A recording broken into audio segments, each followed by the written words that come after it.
Hello guys! Welcome to Esha YouTube channel. మీకు ఈ video నచ్చితే గనక ప్లీజ్ ఫ్రెండ్స్ లైక్ చేయండి, షేర్ చేయండి, సబ్స్క్రైబ్ చేయండి, కామెంట్ మాత్రం తప్పకుండా చేయండి. మరిన్ని వీడియోస్ కోసం నా ఛానల్‌ని సబ్స్క్రైబ్ చేసుకుంటారు. ప్లీజ్ ఫ్రెండ్స్ నచ్చితే గనక సబ్స్క్రైబ్ చేసుకోండి.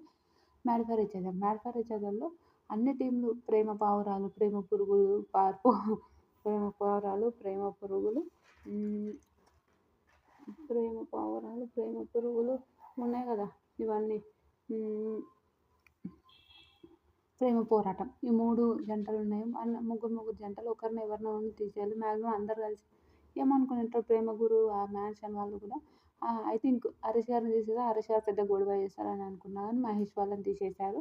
ఓకే. మహేష్ వాళ్ళని తీసేసినప్పుడు పాపం అనిపించింది. ఓకే. కానీ కావాలని తీసేశారు అనుకోని వాళ్ళు రూమ్‌లోనే ఉంటారు. వాళ్ళు వాళ్ళ దగ్గర మింగిల్ అయితలేరని 100% వాళ్ళు లోపలనే ఉంటుర్రు. వాళ్ళు మింగిల్ అవ్వట్లేదని అందరికి అనిపిస్తుంది. ఇంక వాళ్ళకు మహేష్ వాళ్ళకి సూపర్ పవర్ ఇస్తారు. సూపర్ పవర్ ఇచ్చి ఎవరెవరు ఎప్పుడెప్పుడు గేమ్ ఆడాలని అలా చెప్తుంటారు. అది హైలైట్ అనిపించింది. ఫస్ట్ అంజలి వాళ్ళ టీమ్‌ని, సెకండ్ ఎవరిని ప్రియాంక వాళ్ళ టీమ్‌ని, థర్డ్ నూకరాజ్ వాళ్ళ టీమ్‌ని ఆడిపిస్తారు. నిజంగా సూపర్ ఆడారు ముగ్గురు. 3 టీమ్‌లు చాలా బాగా ఆడారు. మహేష్ వాళ్ళు అప్రూవ్ చేసిన వెంటనే వేరే వాళ్ళే అలా బావుంటది. నిజంగా బావుంది. మహేష్ వాళ్ళకి ఒకటి